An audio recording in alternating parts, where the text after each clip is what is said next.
I I would. مرة واحدة بس. I mean, you can. It ain't gonna hurt.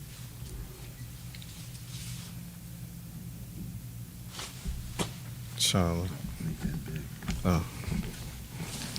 معلش. طيب. بسم الله الرحمن الرحيم. الحمد لله والصلاة والسلام على أشرف الأنبياء والمرسلين نبينا محمد وعلى آله وصحبه أجمعين. اللهم انفعنا بما علمتنا وعلمنا ما ينفعنا. اللهم زدنا علما إنك أنت عليم الحكيم. اللهم اجعل هذه محاضرة حجة لنا لا حجة علينا يا رب العالمين. أما بعد. Inshallah ta'ala, we may be able to finish all of Kitab al-Siyam tonight, inshallah ta'ala. And if we do, then bi'idhnillah, the Imam will pick up towards the end of Ramadan, covering Zakatul Fitr and Salatul Eidain, how to pay the Zakat and the Eid prayer. Today, inshallah ta'ala, we're going to try to finish up all of the ahadith in this particular part. Unfortunately, yesterday there was we had some technical difficulties, but inshallah ta'ala, the day they're fixed, we'll start with the hadith an Aisha radiyallahu ta'ala anha أنها كانت ترجل النبي صلى الله عليه وسلم وهي حائض وهو معتكف في المسجد وهي في الحجرة يناولها رأسه. وفي رواية وكان لا يدخل البيت إلا لحاجة الإنسان. وفي رواية أن عائشة قالت إن كنت أدخل البيت للحاجة وفيه المريض فما أسأل عنه إلا وأنا مارة. This hadith is three parts, there's several parts to this hadith. This hadith is talking about what we mentioned yesterday. I don't know if we went into great detail, but yesterday we spoke about al-i'tikaf. What is al-i'tikaf? Has anyone ever heard of the term i'tikaf? Mu'takif. Seclude yourself in the masjid. Mumtaz. When do people usually make i'tikaf? When does that usually happen? The last 10 nights. طيب. Is it necessary that if a person is performing or doing i'tikaf that you must be fasting? Does it have to be in Ramadan? طيب. خلي هذا. If you're making i'tikaf, do you have to be fasting? طيب. These are questions that people ask, right? However, many of the scholars say it's not a condition that a person's fasting while they're making i'tikaf. That's number one. Number two is that if a person is making i'tikaf in the masjid, the purpose of which is lazum al-masjid lit-ta'ah, that you stick to the masjid for the purpose of obedience, for the purpose of worshiping Allah during that particular time. What's the length of time a person must be in the masjid in order for it to be considered, or for him or her to be considered mu'takif, or that they're making i'tikaf? What's the length of time? Some ulama, they say 1 day and 1 night. Some scholars say 1 day and 1 night, whereas others say it can be in there for as a small amount of time, like an hour or less. A person could come into the masjid with the intention for a few hours. They're just going to sit there with the intention of al-i'tikaf, and inshallah they will get the reward for that, bi'idhnillahi ta'ala.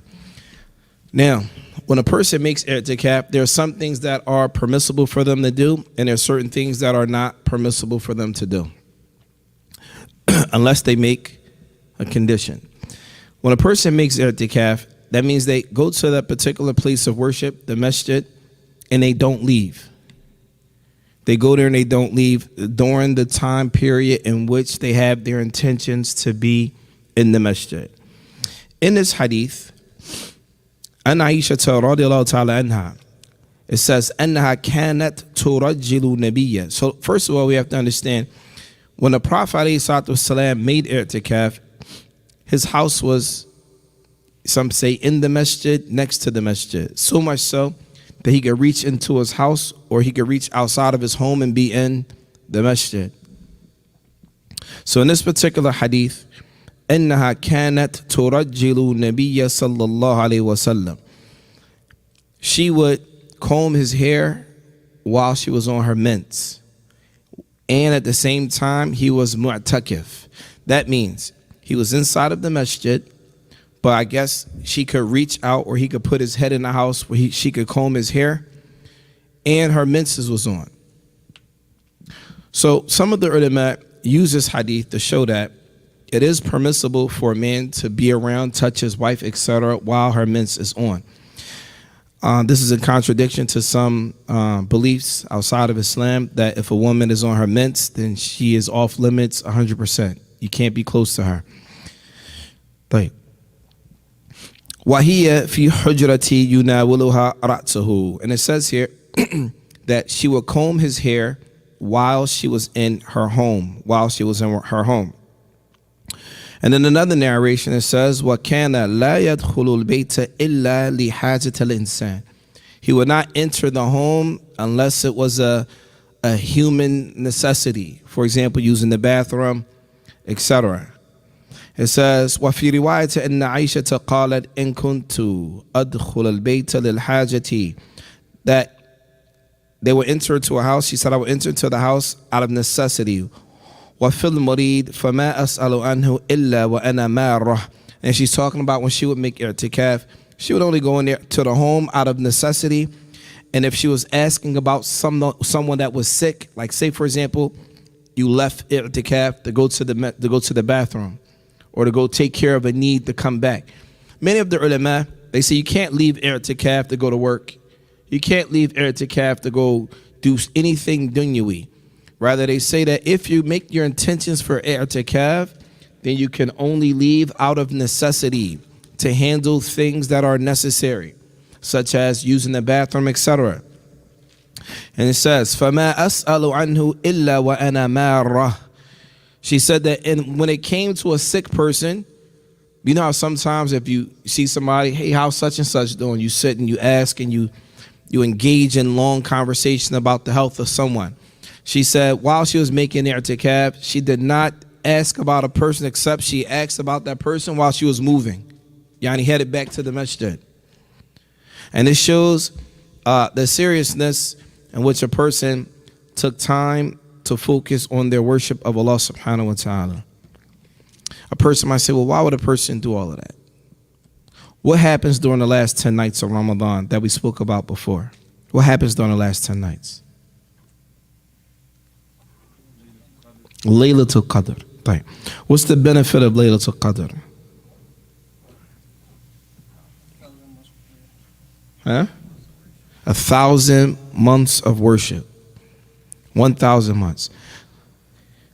Here, during the last 10 nights of Ramadan, it's an opportunity for us to do some work so that we can gain the reward of Laylatul Qadr, inshallah ta'ala. Some of the ulama, they mentioned that when the Prophet ﷺ stuck his head out so that his wife could comb his hair, he was still considered to be inside of the masjid, even though part of his body was not in the masjid, meaning his head. Some of the ulama, they mentioned it's not permissible, as we mentioned before, there's not permissible for a person to leave the masjid while they're making i'tikaf, except if there is a dire necessity.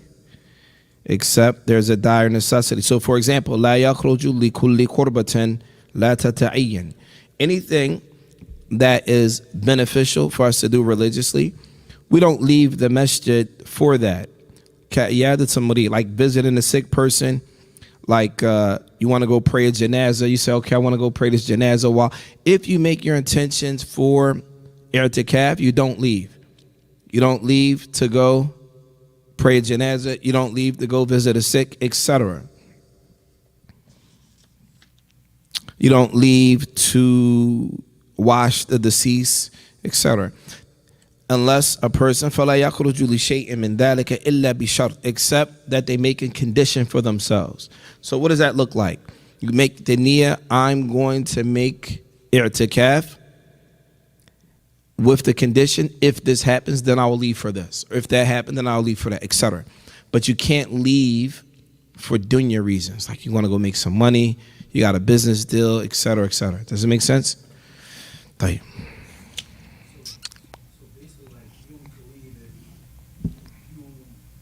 If you intend on making i'tikaf, then you shouldn't leave unless you have necessities, like using the bathroom, eating some food, etc. Okay? If you leave to go to a janazah, a funeral, etc., then you no longer have i'tikaf.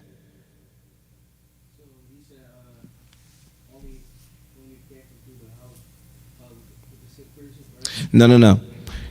What she said was, if you leave i'tikaf for whatever reason, maybe to use the bathroom, etc., grab something to eat, and you're coming back, she said that I only asked about the sick person while I was moving, not standing and having a conversation about it. Did that make sense? Bye.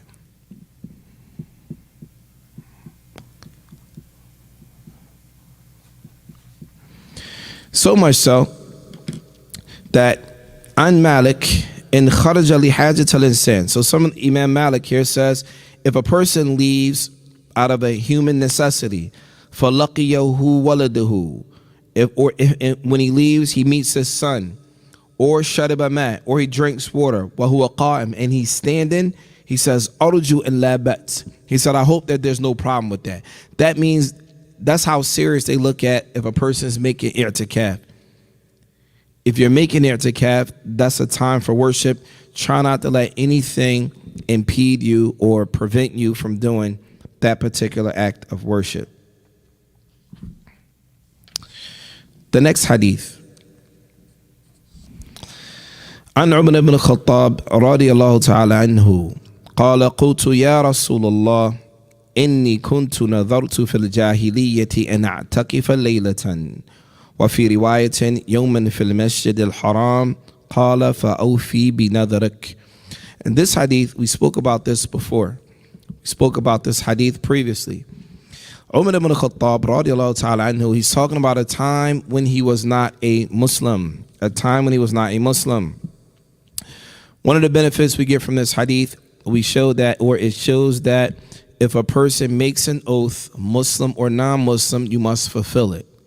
Muslim or non-Muslim, you must fulfill it, especially if it has to do with worship.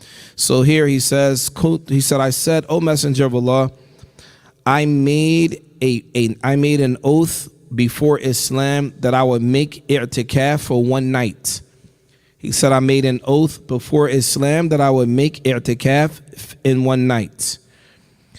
And so the Prophet ﷺ, he said, فَأَوْفِي بِنَذَرِكَ, then fulfill that oath. Fulfill that oath. The ulama, or the scholars of Islam, they say this is even when that oath is taken when you were not Muslim.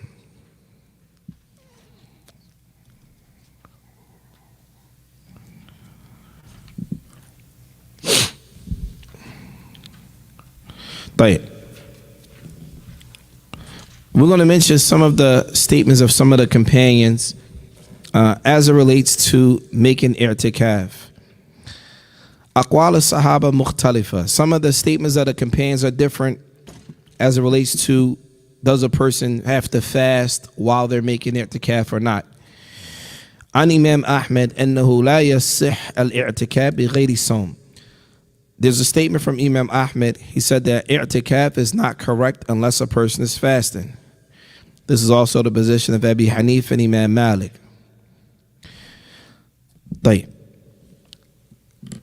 However, some of them, they say that it doesn't matter whether a person does not necessarily have to be fasting. that a person does not necessarily have to be fasting. This is probably the position that we hear many of the ulama mention. It says, لا يخفى أن السني الحافظ عدم الاشتراط الصوم وهو مذهب المعتمد. The madhab, or the position that is relied upon with Imam Ahmed, is that a person, if they are not fasting, then it's not a condition for them to fast while they are making i'tikaf. Right. Another thing, if a person, let's say it's a child, and they say, if such and such happens to me, then I'm going to do this act of worship. The ulama mentioned, لا يصح إلا من مكلف, that the child or the person that makes that oath, they have to be considered Islamically mature. Islamically mature means that they have to reach the age of Islamic puberty, which means that their prayer would be obligated upon them, etc. Yes. Well, it's not an age. Sometimes, so according to the school of Imam Ahmed, the age is 15. But outside of the age, there are other things, like, for example, nocturnal emission. If a person has wet dream, hair, etc., there's a host of things that we'll talk about a little later, inshallah.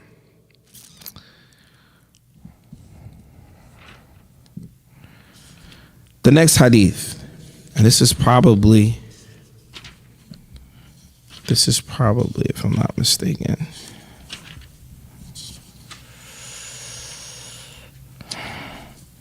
this is actually our last hadith. This is our last hadith, and that's the last hadith you have, right? So this is the last hadith in Kitab al-Siyam. We could have finished this yesterday, but alhamdulillah. Before we get into this hadith, we're going to do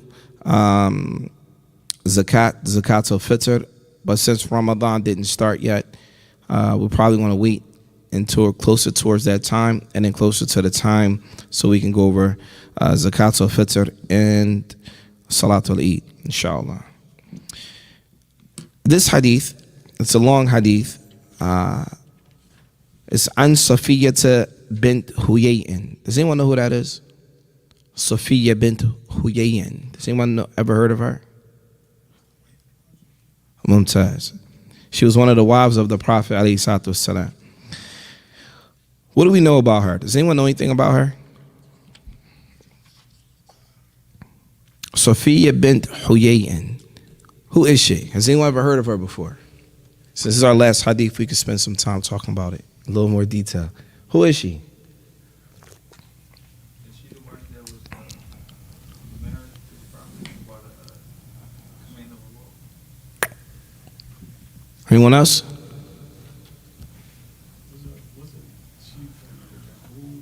Mumtaz. She was Jewish. She was from the Yahud. What else do we know about her?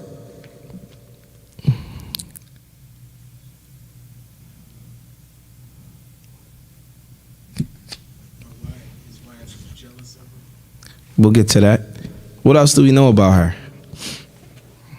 Was she married before she married the Prophet alayhi salatu wasalam? Huh? She was. No. She was married 2 times before she married the Prophet alayhi salatu wasalam. She was married twice before she married the Prophet alayhi salatu wasalam.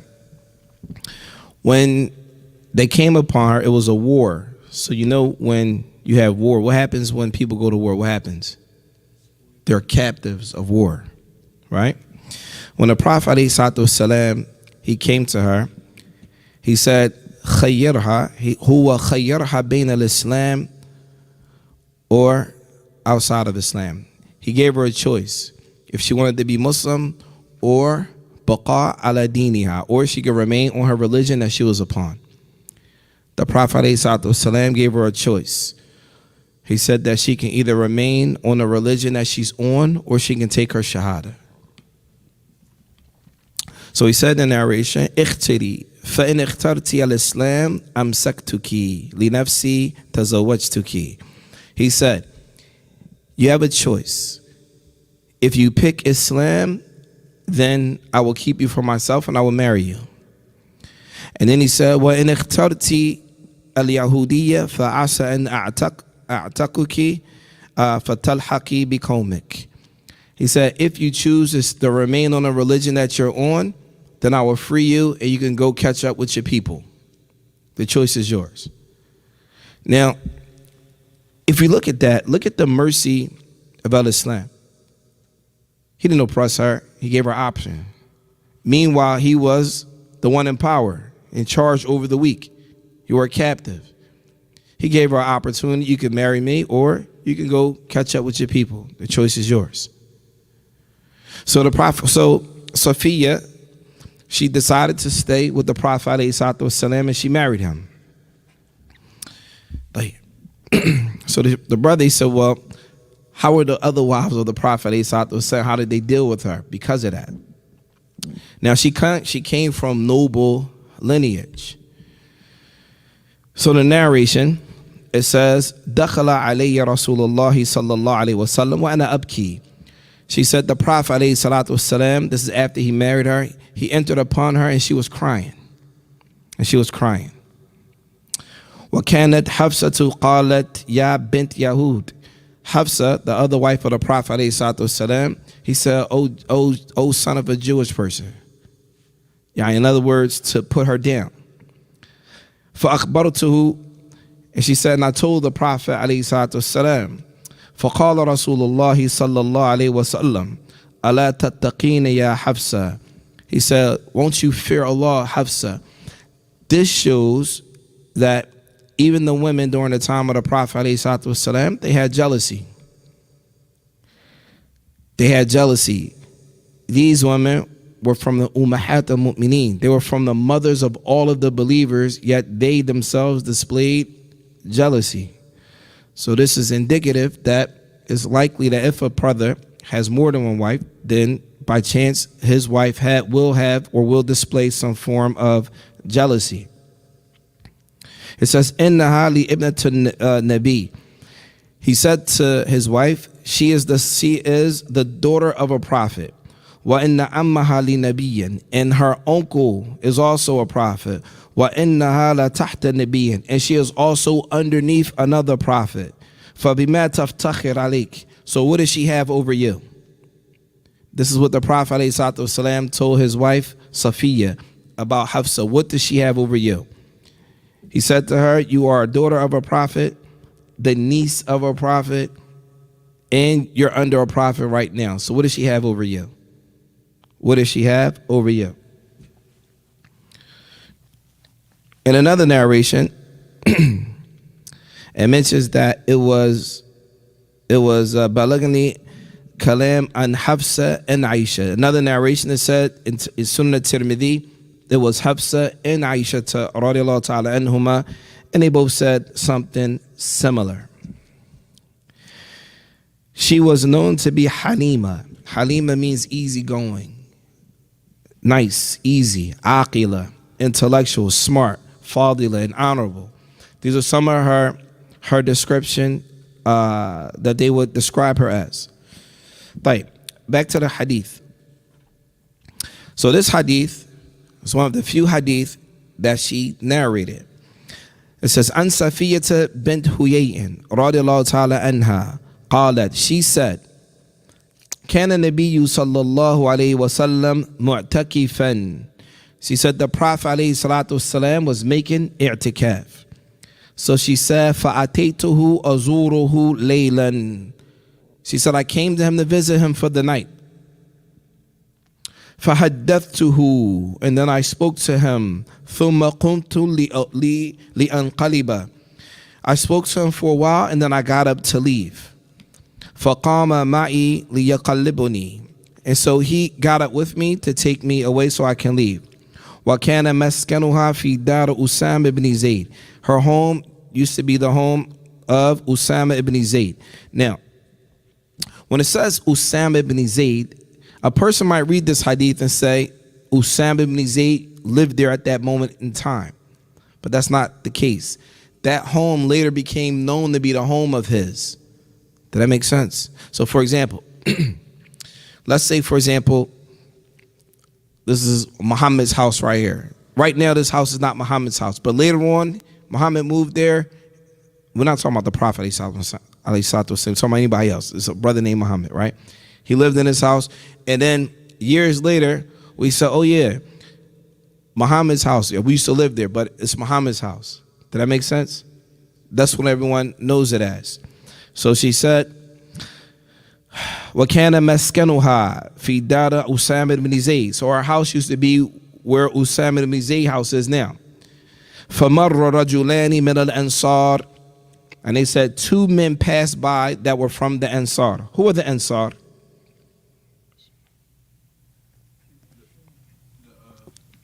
The helpers in Medina. The companions from Medina. The companions from Medina. They were known to be the Ansar. So 2 men, as they were leaving, 2 men walked past them from the Ansar. فَلَمَّا رَأَيَا رَسُولُ اللَّهِ صَلَّى اللَّهُ عَلَيْهِ وَسَلَّمَ أَسْرَعَا. So they said as soon as they saw the Prophet ﷺ, they began to speed up. Why would they speed up? They saw the Prophet ﷺ walking with a woman. So they sped up, right? فَقَالَ النَّبِيُّ صَلَّى اللَّهُ عَلَيْهِ وَسَلَّمَ عَلَى رِسْلِكُمَا إِنَّهَا صَفِيَّةُ بِنْتُ هُيَيْ. He told them, hold, chill, slow down. This is Safiya bint Huyay. In other words, that's my wife. So, فَقَالَ, and they both said, Subhanallah, Ya Rasulullah. Glory be to Allah, O Messenger of Allah.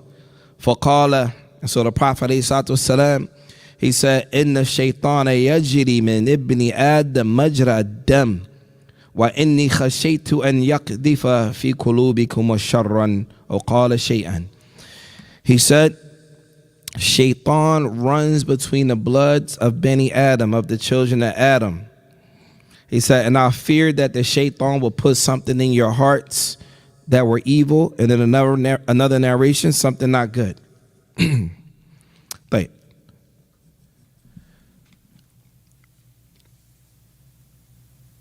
it says in another narration, وفي رواية أنها جاءت تزوره في اعتكافه في مسجد في العشر أواخر من Ramadan.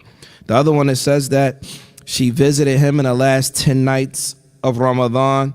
فَتَحَدَّثَتْ إِنْدَهُ سَاعَةً. And she sat with him talking for a whole hour. ثُمَّ قَامَتْ تَنْقَلِبُ فَقَامَ النَّبِيُّ صَلَّى اللَّهُ عَلَيْهِ وَسَلَّمَ مَعَهَا يَقْلِبُهَا. He said that she stood up to leave, and the Prophet ﷺ stood up with her. حتى إذا بلغت باب المسجد عند باب سلمة وذكره بمعناه. And that they got up and left, and they came to the door of the masjid where Salama was at. وذكره. In the rest of the hadith, they mentioned it. طيب. This hadith has a lot of meanings. Why would the Prophet ﷺ say that to those 2 men? Why would he tell them, hold, chill, this is what it is? Why is that? Because he didn't want them to think that he was walking with a random woman. What else? What else?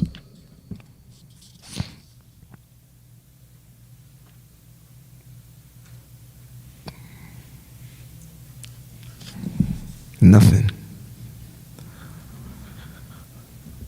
Right. I'm going to tell you what the early man say about this. And this is, when I read this, I said, man, this is deep. It says, وَرَوَى الْحَاكِمْ أَنَّ الشَّافِعِي كَانَ فِي مَجْلِسِ ابن عُيَيْنَةَ. So Imam al-Shafi'i, he was in a sitting with Ibn Uyayna. فَسَأَلُوا عَنْ هَذَا hadith. And he asked Imam al-Shafi'i about this hadith. فَقَالَ الشَّافِعِي, Imam al-Shafi'i, he said, إِنَّمَا قَالَ لَهُمَا ذَلِكَ. Indeed, the Prophet ﷺ, he said that to both of them, meaning clarified the situation. Why? He said that to them, لِأَنَّهُ خَافَ عَلَيْهِمُ الْهُمَا كُفُرٌ.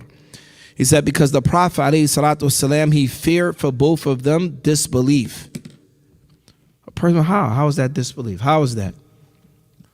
What does that mean, he feared for them disbelief? They saw the Prophet ﷺ walking with a woman. They didn't know who she was. The Prophet ﷺ told them who it was so the shaitan wouldn't enter into their hearts.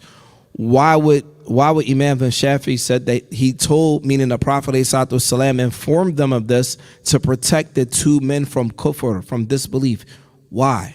What does that mean? How?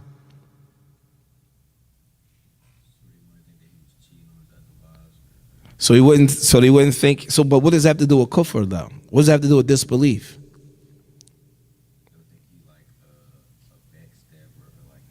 So that they won't think negative thoughts about the Prophet ﷺ. This means that, what does this mean? This means that if any Muslim has any type of negative thought about our Prophet ﷺ, this could take you outside the folds of the deen. Do you understand? This means that if any Muslim looks at our Prophet ﷺ in any type of way, you feel some type of way about this, or you don't like this or that, this could take you outside the folds of Al-Islam. So he says, إِنَّ ظَنَّ بِهِ التُّهْمَةِ. He said this is because their thoughts of him could be, they could be accusing him of something in their thoughts. Like maybe he's not moving right. The Prophet ﷺ got problems with yadh billah, right? So it says, فَبَادِرُوا إِلَىٰ إِعْلَامِهِمَا. And so the Prophet ﷺ, he was quick to clarify that for them. نَصِيحَةً لَهُمَا. And this was advice to them. قَبْلَ أَنْ يَقْذِفَ الشَّيْطَانُ فِي نُفُوسِهِمَا شَيْئًا يُهْلِكَهُمَا. He said that this is advice, sincere advice from the Prophet ﷺ to them before the shaitan put something in their chest, and the thing that the shaitan put in their chest would have destroyed both of them. Does that make sense? It would have destroyed both of them if both of them would have had evil thoughts about our Prophet ﷺ. If this was during the time of the Prophet ﷺ, فَمَا بَالَ الْيَوْمِ. What about today? Muslims may say, وَيَذْ بِاللَّهِ, anything about the Prophet ﷺ that's not correct or that's not praiseworthy, then this is something that could, enter a person into kufr, وَيَذْ بِاللَّهِ. Like, we're going to stop with that, inshallah. Any questions? Like, that was easy. Yes, Father. As far as the rules, like, would you say basically, like, as far as if your wife is on her mints, stay away? If your wife is on her mints, Yeah, like you saying, the problem is, they could still be, okay, so the ulama, they say a person can be intimate with his wife without having intercourse. Whatever that means. like kissing. Like, That's a deep saying that she could enter the masjid because she was on her myth. Mumtaz. So a lot of people use a hadith, the first hadith of Aisha radiallahu ta'ala anha, when she was on her mints and the Prophet ﷺ would stick his head in her house. The ulama used this hadith to show that impermissibility of a woman being in the masjid while she is on her mints. They said if it was permissible, why wouldn't she just go in the masjid and comb his hair? Why would he have to go to the house? Allahu Alam. Yes. Was that a hajj of him walking her home? What's sure? What do you mean? As far as the Prophet said, walk Sophia. Yeah, so some of the ulama mentioned, good question, he said, was it a need for him to walk her home while he was in there to calf? So some of the ulama said it was late at night. وَقَدْ يَخْشَى عَلَيْهَا. He could have been fearful for her at night walking. Fahamt? Any other questions? Khalas. We'll stop with that, inshallah. So this concludes our session in Umdat al-Ahkam. Inshallah, people got some benefit from it. We'll finish with this. And inshallah, bi'ithnillah, permission of Allah, maybe we'll start back during Ramadan. It's the mood, yes. But we didn't get into it. So we'll talk about it briefly. Given a zakat, so paying zakatul fitr, and we'll talk about that later as we get into that time when Ramadan comes. Zakatul fitr is obviously when people associate fitr, zakatul fitr with iftar, right? If you see the signs like who's going to sponsor an iftar, who wants to host or sponsor an iftar, right? Iftar is when a person breaks their fast. Like, when Ramadan is over, there's an Eid. It's called Eid al-Fitr, from iftar, fatar, right? This means food.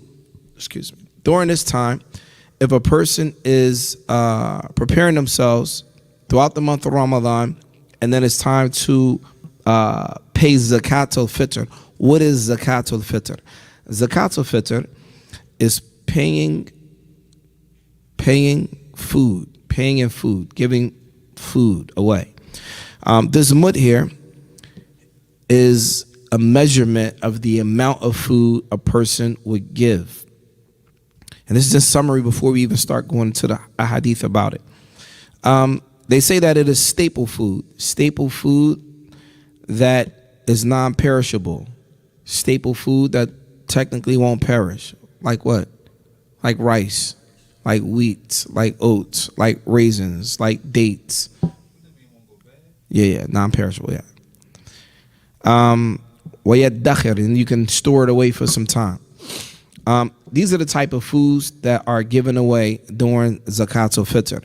This here is just a unit of measurement, right? So 4 of these, a sunnah to Nabi sallallahu alaihi wasallam is a sa'a min ta'am. A sa'a will be 4 scoops of this. This is a mud, 4 of these. And this is a mud that was traced, has ijazah with this going back to Zayd ibn Thabit from the companions of the Prophet alayhi salatu wasalam, was the measurement of the hands of the Prophet alayhi salatu wasalam. We got this ijazah in Mecca from a Sheikh rahimahullah. His name was Sheikh Yahya al-Mudarris. He passed away rahimahullah ta'ala, but the students would come there and he would give you an ijazah that traced back to the Prophet alayhi salatu wasalam from Zayd ibn Thabit. So essentially what this is inside of here is the measurement of the hands of the Prophet alayhi salatu wasalam. So you use this mud. Essentially it's 2 handfuls together and you put it in here. That's considered a mud. 4 of these will be considered a sa'a, right? So the thing is, when it's time to pay zakat al-fitr, you might see a person say, rice 5 pounds, dates 5 pounds, everything's 5 pounds, right? But what's important to understand is that when we're measuring for zakat al-fitr, we're not measuring weight, but we're measuring what? What is this? Volume. Do you guys know the difference between weight and volume? No? Yes, no? You do. All right. Weight, you pick up something that's heavy. Volume, it fills up space. So for example, if I filled this with cotton and I filled another one with rice, which one is going to be heavier? The rice. But is it the same volume? Yes. So therefore, when we're doing zakat al-fitr, it's not based on the weight. Yes, it's possible that rice could weigh this if it was a sa'a, for example. It's possible. What about dates? What about wheat? What about oats? Oats are lighter than rice, but it's going to fill up the same capacity, the same volume, right?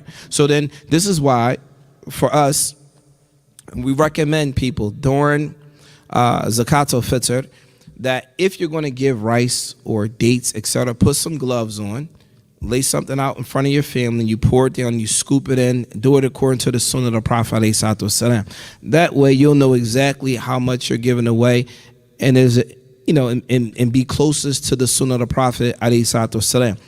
The next thing, with zakat al-fitr, some people, they pay in money. Is it permissible to pay zakat al-fitr in money? Yes or no? You say no. Okay.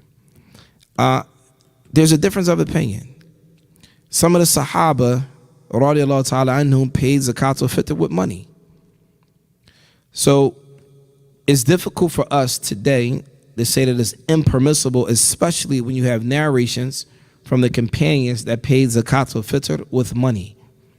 In fact, there's a group of the Salaf, of the scholars of the past, that held the position showing that it's permissible to pay zakat al-fitr with money. However, there's no difference of opinion in paying zakat al-fitr with food.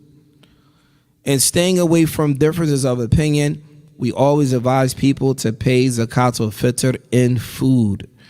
Food, there's no difference of opinion about that. The only difference of opinion is about money. Can you pay in money or not? Right. And when we get to that, inshallah ta'ala, we want to get into a lot more detail when we cover zakat al-fitr bi'idhnillahi ta'ala. Any questions? Yes. Seeing how we got bathrooms in the masjid now, like Uber Eats and all that, would even the masjid for them things still be considered a necessity? Mumtaz. So he said, if a person is making i'tikaf, and that's the only way they're made, so it's leaving for food, drink, bathroom is permissible, right? But not leaving and sitting down, going out into a restaurant, eating and come back. No, you grab your food and you bring it back. Any questions? We're going to stop with that, inshallah. Subhanakallahumma wa bihamdik. Ashhadu an la ilaha illa ant. Astaghfiruka wa atubu ilayh. Assalamu alaikum wa rahmatullahi wa barakatuh.